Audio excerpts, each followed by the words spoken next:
भूखे फकीर को कुछ दे दो, अल्लाह अल्लाह तुम्हें बहुत देगा। अल्लाह के नाम पे दो बाबा।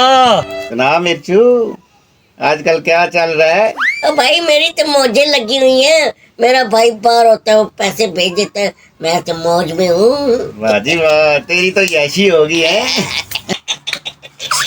अल्लाह के नाम पे दो बाबा, कुछ कुछ खुदा के नाम पर दो, भूखे फकीर को दे दो कुछ। आजकल लोगों ने कमाई का आसान तरीका ढूंढ लिया, मांगने का। अल्लाह के नाम पे दे दो बाबा, और हटते कटे मैंने मजदूरी करो, जाओ मांगने के लिए। मैंने तुमसे मांगे हैं तुमसे, तो फिर बीच में टाटर क्यों कर रहे हो? बीच में टाटर क्यों कर रहे हो? मुझे बताओ, बीच में टाटर क्यों कर रहे हो?